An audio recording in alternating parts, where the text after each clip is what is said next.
Israeli PM Benjamin Netanyahu को अचानक Gaza के दौरे पर आना पड़ा। गाजा में वो किसी इजरायली सैनिक की तरह ही घूमते नजर आए। सिर पर हेलमेट और बुलेट प्रूफ जैकेट पहने नेतन्याहू के साथ इजरायल के रक्षा मंत्री, आईडीएफ चीफ ऑफ स्टाफ और कई कमांडर मौजूद रहे। नेतन्याहू गाजा के ताजा हालातों से रूबरू हुए। नेतन्याहू ने यह ऐलान किया कि अब गाजा में हमास कभी वापस नहीं लौट सकेगा। लेकिन गाजा में जो हालात हैं उन्हें देखकर कहीं से भी ये नहीं लगता कि इजरायल यहां जंग जीत चुका है, क्योंकि इस्लामिक रेजिस्टेंस ने आईडीएफ की नाक में दम कर रखा है।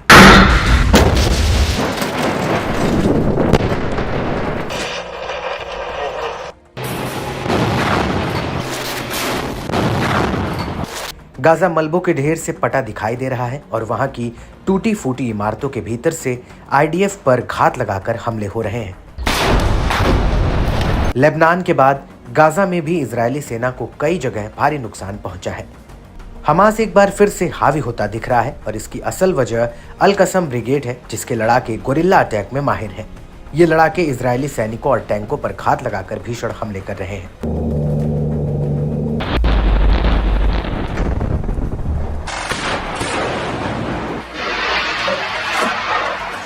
हमास की मिलिट्री विंग अल कासिम ब्रिगेड्स ने उत्तरी गाजा में आईडीएफ के ऊपर एक बहुत ही बड़ा हमला किया है। यहां पर अल कासिम के लड़ाकों ने जबालिया में आईडीएफ के मेरकावा टैंक को डिटोनेटर से उड़ा दिया है। अल कासिम ब्रिगेड ने इसका बाकायदा वीडियो जारी किया।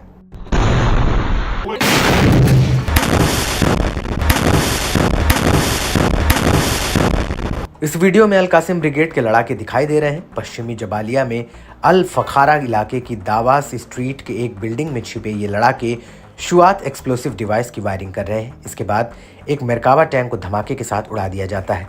रिमोट से ब्लास्ट किया जाता है। 2 कैमरों से अलग अलग लोकेशन पर वीडियो शूट किया जाता है।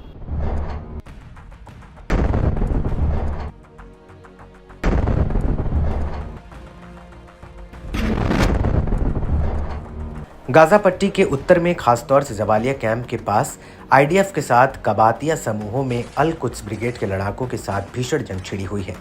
कई इलाकों में आईडीएफ की गतिविधियों और स्नाइपर ठिकानों पर भारी मात्रा में सीधी गोलियों की बौछार की जा रही है।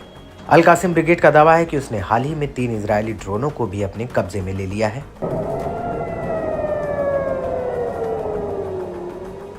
एक तरफ गाजा में घमासान तो दूसरी तरफ इजरायल के लिए एक बड़ी दिक्कत लेबनान के हिजबुल्लाह संगठन से बढ़ती जा रही है।